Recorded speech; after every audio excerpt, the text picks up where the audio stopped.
Hola, ¿qué tal?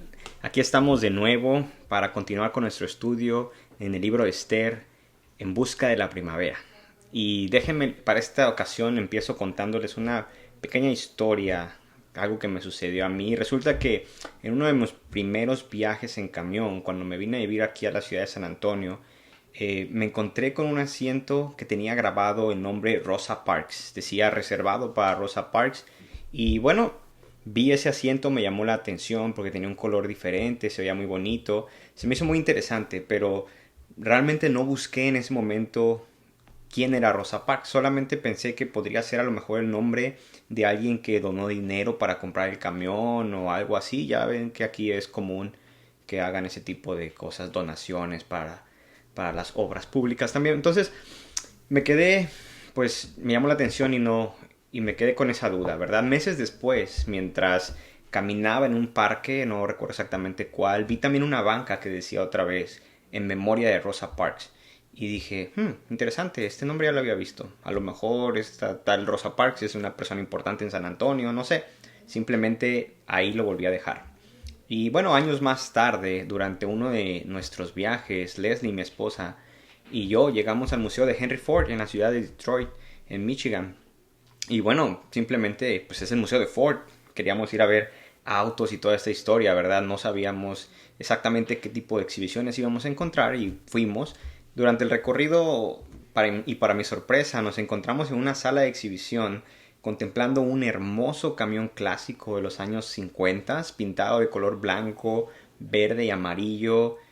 Muy muy bonito, la verdad, llamaba mucho la atención y pues, quedé fascinado con ese carro. Nos acercamos al camión, empezamos a verlo y era realmente un camión precioso. Así que comenzamos a leer la información que estaba todo alrededor de este camión en la sala.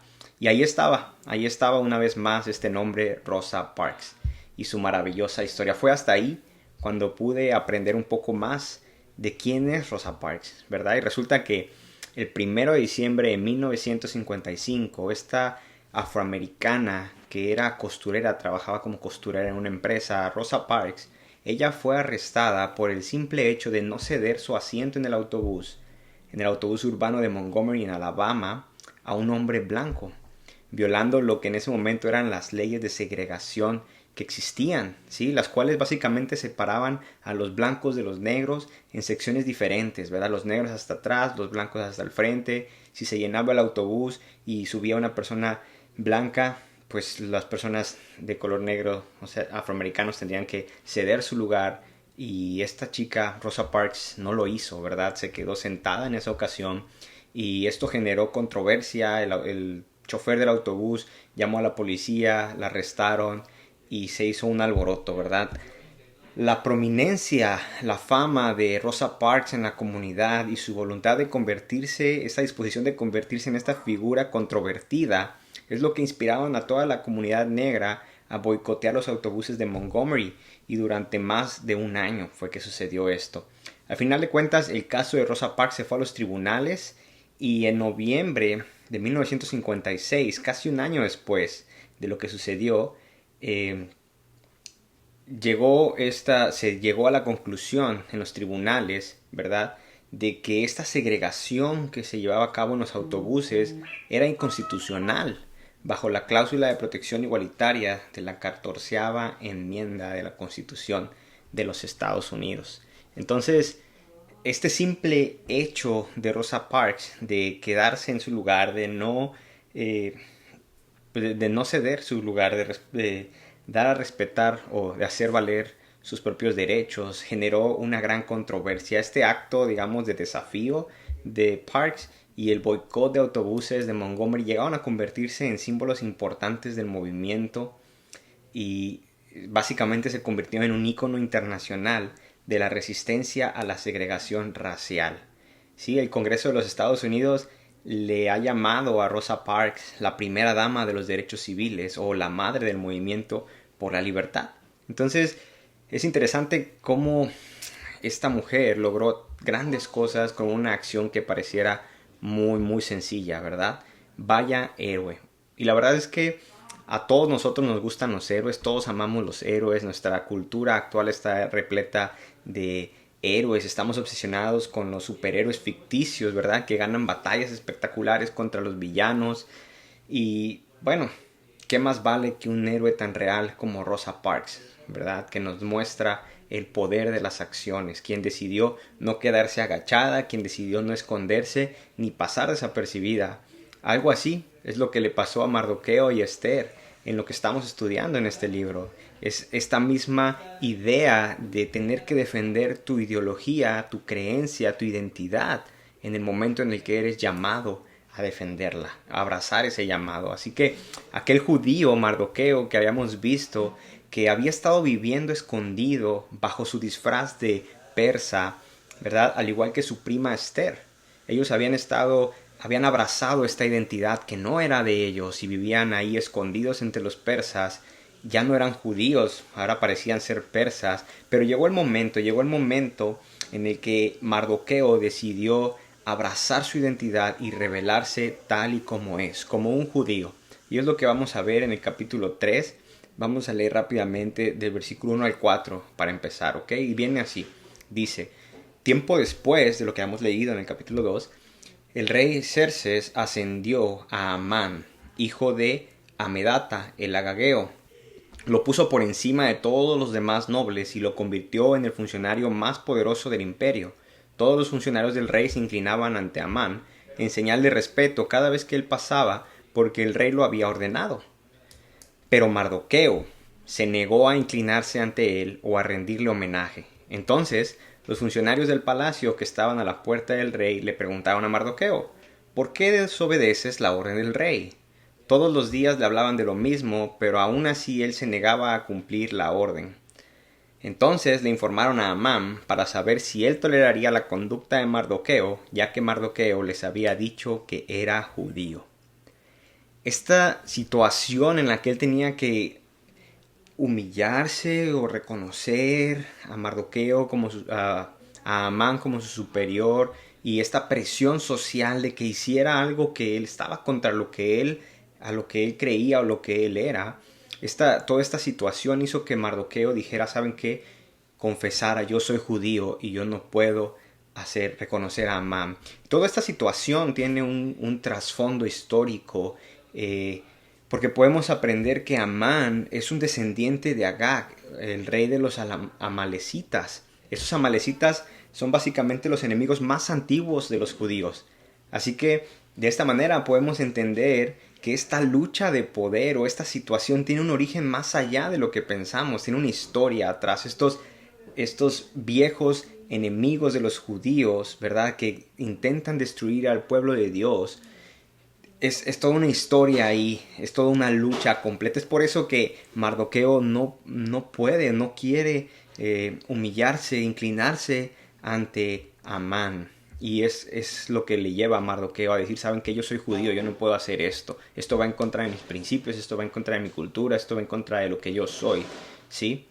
Así es como empieza esta parte de la historia. Y vamos a leer más adelante. Dice: cuando Amán vio que Mardoqueo no se inclinaba ante él ni le rendía homenaje, se llenó de furia.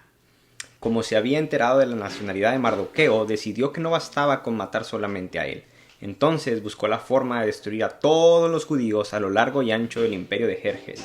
Así que, en el mes de abril, durante el año 12 del reinado de Jerjes, echaron el plan a suertes en presencia de Amán. Las suertes se llamaban Purim. Tienen que ver con la festividad de los judíos, ¿verdad? A fin de determinar cuál era el mejor día y mes para llevar a cabo el plan, se escogió el día 7 de marzo, casi un año después. Entonces, bueno, estamos viendo aquí toda esta situación, cómo Amán se enfurece, a pesar de que todo el mundo le reconoce, ¿verdad?, esta posición que le dio Xerxes. Su orgullo de Amán se apodera de él y dice: no, todo el mundo tiene que reconocerme, no puedo tolerar esto. Y esa sed insaciable de ser reconocido, este orgullo, es lo que lleva a Amán a decir: ¿saben qué? No me voy a vengar nada más de Mardoqueo, sino de todos los judíos.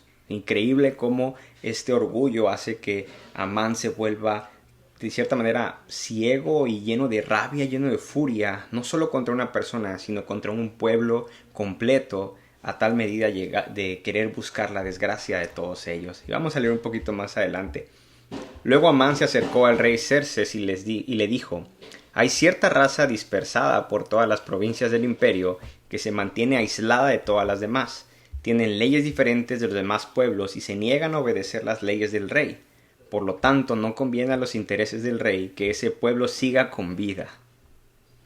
Si al rey le agrada, emite un decreto para destruirlos y yo donaré 10,000 bolsas grandes de plata a los administradores del imperio para que lo depositen en la tesorería del reino. El rey estuvo de acuerdo y para confirmar su decisión se quitó del dedo el anillo con su sello oficial y se lo entregó a Amán, hijo de Amedata el Agageo, el enemigo de los judíos. El rey dijo: tanto el dinero como el pueblo son tuyos para que hagas con ellos lo que mejor te parezca. Vaya, Amán llegó aquí a manipular a Xerxes, que ya hemos visto anteriormente que es bastante manipulable, pareciera. Pero llegó casi prácticamente a sobornarlo, a ofrecerle este dinero para que, mira, dame chance de castigar a este pueblo y yo te voy a dar hasta dinero. Y el rey le dijo: no necesito tu dinero, haz con ellos lo que quieras. Les dio la oportunidad a Amán de llevar a cabo su plan maquiavélico, en el cual no solamente iba a acabar con Mardoqueo, sino con todos los judíos que estaban en el imperio de Xerxes. Vaya mente malévola, ¿verdad? ¿Qué aprendemos sobre el carácter de Amán y los motivos de Amán? Pues básicamente aprendemos que Amán está lleno de orgullo, lleno de ira. Hay algo en su corazón que no tiene complacencia, ¿verdad? Está lleno de sed, es como una cubetita sin fondo en la que metes y metes y metes cosas y nada lo complace. Y este enojo, este orgullo le lleva a hacer tales cosas, ¿verdad? Es una persona que pareciera ser, aparte de orgullosa, pues corrupta, manipuladora, quiere salirse siempre con la suya. Vaya personaje, ¿verdad? Y yo sé que seguramente en la vida de cada uno de nosotros hay un Amán por ahí que trata de hacernos la vida imposible, que trata de manipular todo para ir en contra de nosotros. Pero es ahí, ¿verdad?, donde somos llamados a levantarnos, a no dejarnos, a reconocer quiénes somos, a dejar de hacernos que somos que pasamos desapercibidos. Es el momento, siempre vamos a tener un momento en el que es importante levantarnos. Es nuestro momento Mardoqueo, si lo quieres llamar de esa manera. Entonces, continuamos leyendo la parte final de este capítulo 3 para entender en qué acaba esta parte de la historia. Vamos a ver, dice en los versículos 12 al 15 este capítulo 3. Así que el 17 de abril citaron a los secretarios del rey y se escribió un decreto tal como lo dictó Amán. Lo enviaron a los funcionarios del rey de más alta posición, a los gobernadores y a los nobles de cada provincia en sus propios sistemas de escritura y en sus propios idiomas. El decreto se redactó en nombre del rey Jerjes y fue sellado con el anillo del rey. Se enviaron comunicados a todas las provincias del imperio mediante mensajeros veloces con orden de matar, masacrar y aniquilar a todos los judíos, jóvenes y ancianos, incluso las mujeres y los niños. En un solo día, el plan estaba programado para el 7 de marzo del siguiente año. Las pertenencias de los judíos serían entregadas a los que los mataran.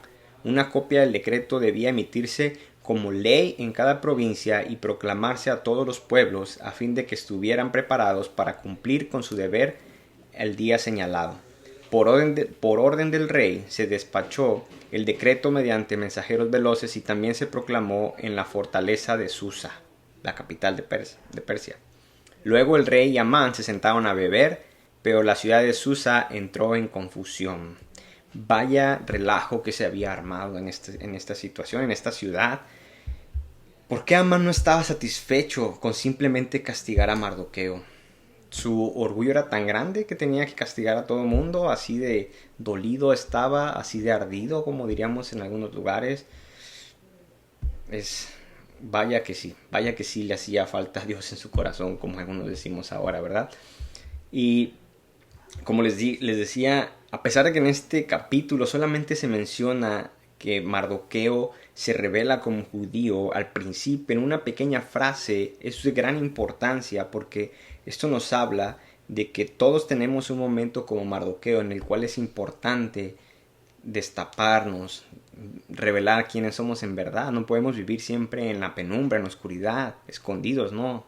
Todos enfrentamos o hemos enfrentado un momento Mardoqueo, es decir, un momento en el cual debemos elegir entre quedarnos callados y escondernos a nuestro llamado o incluso hacer que las cosas, empezar a hacer cosas que van en contra de quienes somos, de lo que creemos, de nuestros valores. Podemos elegir eso o podemos elegir abrazar nuestra identidad, abrazar nuestro llamado y enfrentarnos a la situación, que es lo que hace Mardoqueo en este momento. ¿Alguna vez te has negado a hacer algo que va en contra de tus convicciones o alguna vez has caído en la tentación de abandonar tus convicciones, de traicionarte a ti mismo y hacer cosas que sabes que no deberías estar haciendo? Yo sé que cualquiera de nosotros pudimos haber enfrentado algún momento en el cual nuestros amigos o las personas con las que nos reunimos comienzan a hacer cosas que sabemos que están mal y por el simple hecho de querer encajar o no queremos que se burlen de nosotros, que nos digan tantas cosas, mejor hacemos las cosas que no deberíamos hacer junto con ellos o nos hacemos de la vista gorda, ¿verdad? Pero al final de cuentas somos partícipes de estas situaciones. Muy probablemente hemos enfrentado ese tipo de situaciones, ¿verdad? Pero es importante que tratemos siempre de evitar todo esto y respetar nuestras creencias, ¿verdad? El coraje que tuvo Mardoqueo al acabar con su engaño de pasar como un persa y mostrar su verdadera identidad llegó a generar un efecto que ha durado por siglos y durará por la eternidad. La salvación del imperio, bueno, la salvación del pueblo judío empieza con esta acción y en esta historia, y es muy importante lo que él hizo. Realmente nosotros podemos hacer el cambio también con nuestras acciones. No sabemos en qué momento una de nuestras acciones va a generar un impacto en aquellos que están alrededor de nosotros. Qué mejor que ese efecto sea algo positivo, algo que refleje nuestra identidad, nuestras creencias, nuestros valores, en lugar de algo negativo. ¿Sí? Cuando te enfrentas a un momento de decisión entre honrar o traicionar tus convicciones, recuerda esta historia, recuerda la historia de Mardoqueo en el libro de Esther y trata de imitar lo que Mardoqueo y Esther hicieron, ¿sí? Pero no te quedes en los primeros 2 capítulos que ya habíamos estudiado, donde ellos deciden mezclarse y esconderse, sino que sigue hacia adelante, revisa el capítulo 3 y los capítulos más adelante, donde Mardoqueo decide mostrar su identidad y enfrentar la situación con valor, sea lo que sea que tenga que venir. Mardoqueo sabía que al hacer esto o al no hacer lo que todos los demás esperaban que hiciera, iba a enfrentar ciertos problemas y eso no fue motivo para detenerlo. Probablemente en el pasado sí había sido, pero llegó el momento de levantarse. Llegó el momento de enfrentarse a la situación con tal de defender sus propios valores, con tal de abrazar su identidad. Así que el deseo es que Dios nos dé la fe y nos dé la fuerza para levantarnos cuando sea el momento de levantarnos.